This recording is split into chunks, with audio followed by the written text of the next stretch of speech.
Hello and welcome to the British Dapper, and today we're talking about your mental health and well-being.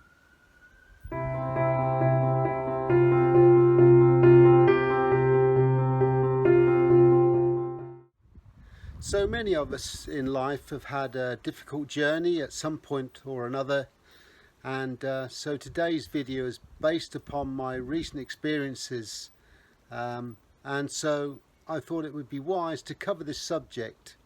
I'm not a professional in this subject.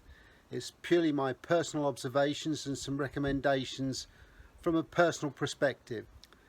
So recently I attended a funeral of a good friend, and attending that funeral made me think a little bit more, and I met a lot of old friends and colleagues who'd had, obviously at some point or another, experienced difficulties of their own. More importantly, I met up with an old school friend or some old school friends, and it was quite a difficult thing to hear that a lot of our school friends had over the years committed suicide through mental health issues and depression particularly.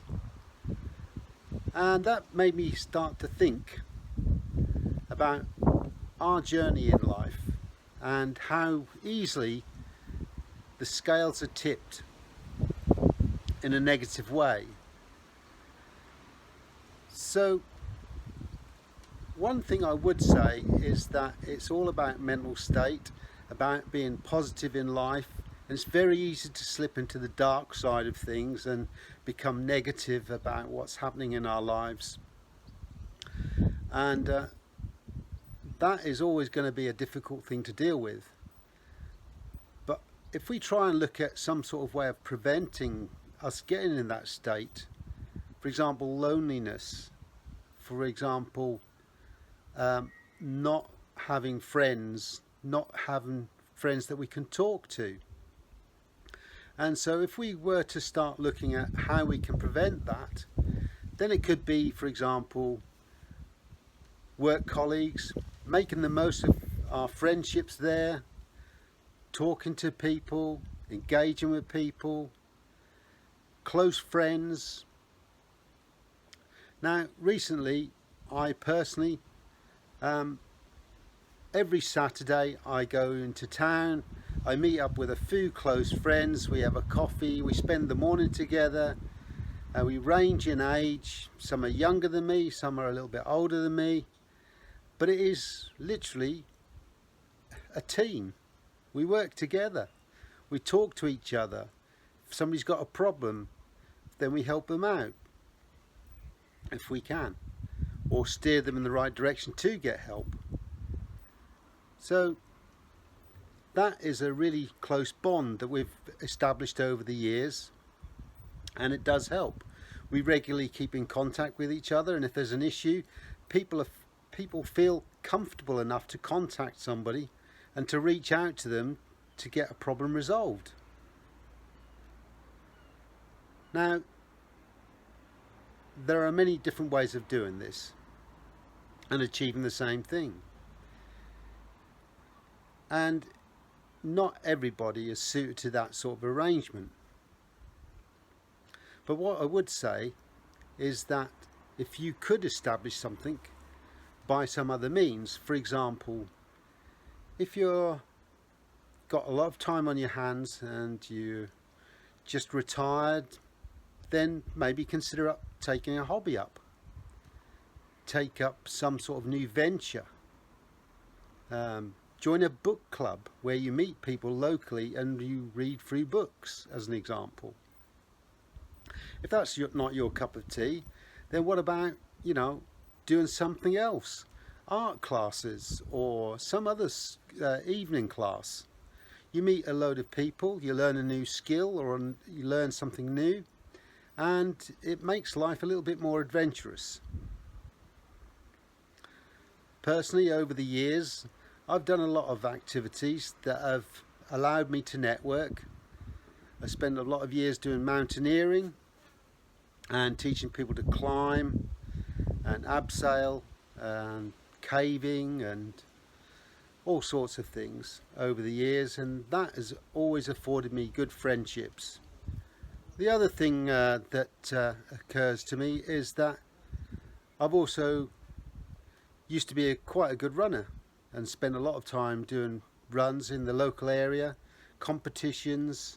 Every year there's a fun run in where I live. It's called the Scores Race, which is a 5-mile run up and down steps that are built into the cliff face for the old fishermen, and the race is over zigzagging up and down those for a 5-mile distance. So that affords you a little bit of relationships with others when you're running, or when you meet each other when you're training for that course, and that's another good thing to do. Personally, I've experienced ill health after the last race I did was about 6 years ago, and I had a problem with a hernia which had to be operated on, and that literally put me on my, off my feet. Couldn't run for a while until I'd had the operation, and then it was all repaired, and there were complications with that, so I had to find some other outlet.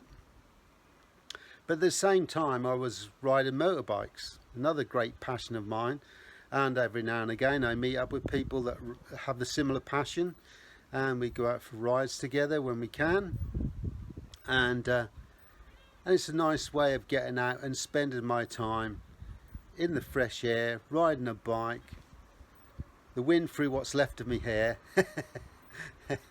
and just enjoying life to the full, trying to make the most of what you've got. Now, there are some organisations out there that will help you. If you're in the military or ex-military, there are organisations out there that will help. If you're a civilian, that might be a little bit different, or if you don't want to engage with ex-forces people with your issues, with no endorsement, no funding to me personally, or anything to gain from it, I'd point you to an organisation that's called Saving Brothers. This is a worldwide platform for men's health, self and wealth, and it covers a whole range of issues. And my lovely partner Rachel was initially involved in that organisation, helping them as a trauma coach, and it was a worthwhile organisation. They give some good advice. Admittedly, you can become a member in that organisation and get more in-depth support if you have any issues that you need resolved. They will signpost you to someone that might be able to help you. They have regular updates and blogs on there as well that people might find helpful, and help them understand a bit more about themselves. And they had a campaign called Saving 5, which is about communicating with friends, and the idea is to contact 5 friends and just communicate with them, regular little check-ins, and I think that's a brilliant scheme. I'll leave the link down below. Check out the website. You might find it of great help. So it's just a short video, unfortunately not about clothing today, but it's really about well-being. There are plenty of organisations in the UK. You've got NHS Wellbeing Services. They're very good at giving you some ideas and help and guidance, and just have a think about what you do to use your spare time and be productive with that spare time. If you're sitting at home all the time and have quite a lonely existence, which is unfortunately can be the case, as financially you might not be able to mix with people, or you feel embarrassed to mix with people, there are other things you could do. You could meet people online. Organisations are very good. Charitable organisations help. Now, whilst I'm not an advocate of any religion or faith, from this video, what I would say is that there are a lot of religious organisations out there that, whilst they are of a religious background, from a point of view of well-being, they are good organisations to talk to, and individuals within them might be able to help you and give you guidance and help. So I hope you found this video informative and helpful. The main thing is, enjoy your life. We only have one of them, and make the most of what you've got. Try and stay positive, and as my tagline says, looking good and feeling great. Now that feeling great part has to encompass your mental well-being. So until next time, take care.